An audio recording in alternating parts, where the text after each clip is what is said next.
आखिर अब आगे क्या क्या पार्टी में रहेंगे, पार्टी छोड़ रहे हैं, क्या कर रहे हैं अब? नहीं, पार्टी में रहेंगे तो सवाल ही नहीं होना चाहिए। आपके श्रम और मेहनत से बनाए हुए कच्चे घर में अगर कुछ दबंग सेठ अपनी लाठी के सहारे, पैसे के सहारे घुस जाए तो घर छोड़ के थोड़ी भागा जाता है। घर तो हमारा है, घर तो लाखों कार्यकर्ताओं का है। दो सेठों के घुस जाने से क्या होगा? तो इसलिए अपनी पार्टी है, हम इसी के अंदर हैं और सारे कार्यकर्ता इस बात पर आंदोलित है। इसका शोधन और शुद्धिकरण की प्रक्रिया पिछले बहुत समय से लंबित थी, तो इसका शोधन चलता रहेगा। किस तरीके से शोधन चलेगा, क्योंकि हर कोई इंतजार कर रहा है, आप ज्यादा बात नहीं कर रहे हैं और उधर से साफ कहा गया कि मीडिया में से कोई संवाद नहीं होगा कुमार विश्वास से। संजय सिंह ने बयान भी दिया आज। नहीं नहीं, मैं तो इस बयान पर चर्चा नहीं करता। उन्होंने परसों कहा था कि हम मिलेंगे उनसे, आ जाएंगे, वो ठीक है। सुनने की प्रक्रिया समाप्त हो चुकी है। पिछले 7 महीनों में एक पीएससी केवल हुई थी राष्ट्रपति चुनाव पर स्वीकृति लेने के लिए, हालांकि वो पहले ही तय हो गया था। इस बार पीएससी हुई तो ऐसी हुई कि जिसमें बुलाया ही नहीं गया, कि तुमसे बात ही नहीं कर रहे हम।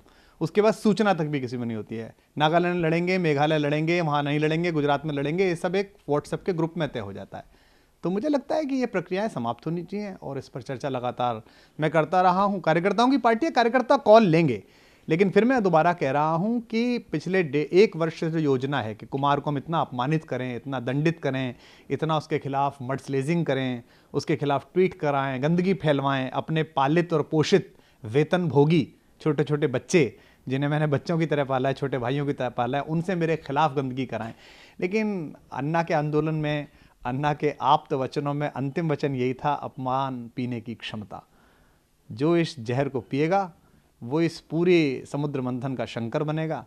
अन्यथा जो अमृत की अभिलाषा में पंक्ति बैठी है वो तो प्रारंभिक रूप से सत्ता की मोहिनी पर मोहित होती रहेगी, और उनका क्या हाल होता है ये हमारा धर्मशास्त्र जानता ही है। डॉक्टर साहब, पिछली बार कहा गया कि डाक से जो मुशायरा था इस उर्दू अकेडमी वाला, अब की बार लाल किले पर जा रहे हैं कवि सम्मेलन में, क्या है, क्या स्टेटस अभी तक हो पाया? नहीं, मेरे लिए सरकार के कवि सम्मेलन ये तो बहुत ही छोटा सवाल है, और मेरे लिए कभी वो इश्यू नहीं रहा। सरकारों की ताकत नहीं है कोई मेरी बात सुन सके। आज जो केंद्र में सरकार है वो भी मुझे नहीं बुलाती, पिछली सरकार मनमोहन सिंह की थी वो भी नहीं बुलाती थी। क्योंकि ये 3 वर्ष से अपनी सरकार थी, तो हर बार सरकार के अधिकारी मुझसे कहते थे कि आप आइए लाल किले के कवि सम्मेलन में। मैं जाता था और मैं फूल भी नहीं लेता सरकार का, पानी भी नहीं पीता, मंच पे जाता था, शुभकामनाएं देके नीचे बैठ के रात भर कवि सम्मेलन सुनता था। और कभी लोग कविता सुनाते थे, मैं उन्हें बधाई देता था।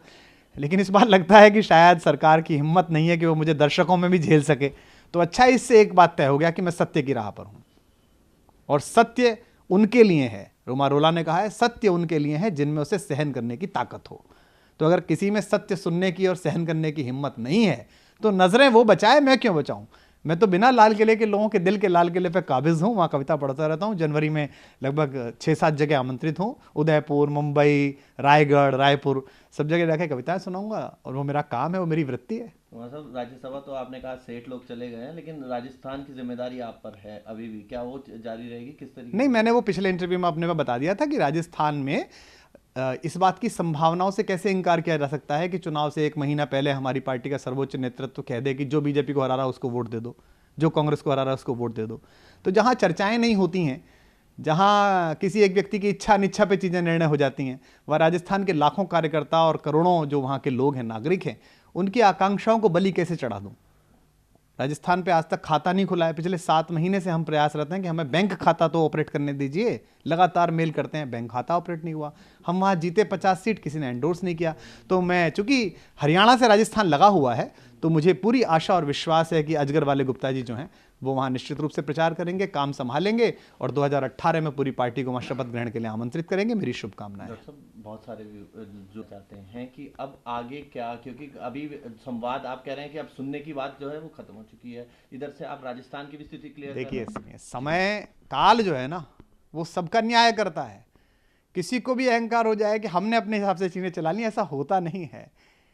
इस पूरे प्रक्रिया में कुछ हुआ है, नहीं हुआ है, लेकिन कुछ लोग सामने आ गए हैं कि इस एक मुखौटे के पीछे चीजें छिपा ली जाती थी। इस बार सब ओपन हो गया है, सब स्याह सफेद पता चल गया है।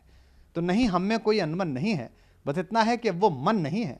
मैं अपने आप को सुलझा रहा हूं, तुम्हें लेकर कोई उलझन नहीं है। तुम तो कंफर्म हो गए कि क्या थे और क्या निकले। तो ये जो 2G आए हैं, इस 2G के बाद पार्टी अपने आप चलेगी, अपने हिसाब से चलेगी।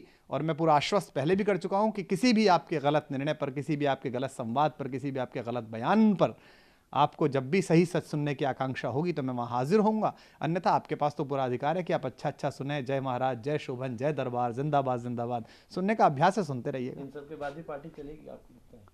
जनता तय करती है, हम और आप तय नहीं करते, लाखों लाख कार्यकर्ता तय करती है, जनता तय करती है, और जनता काल और गति के हिसाब से निर्णय करती है। धन्यवाद।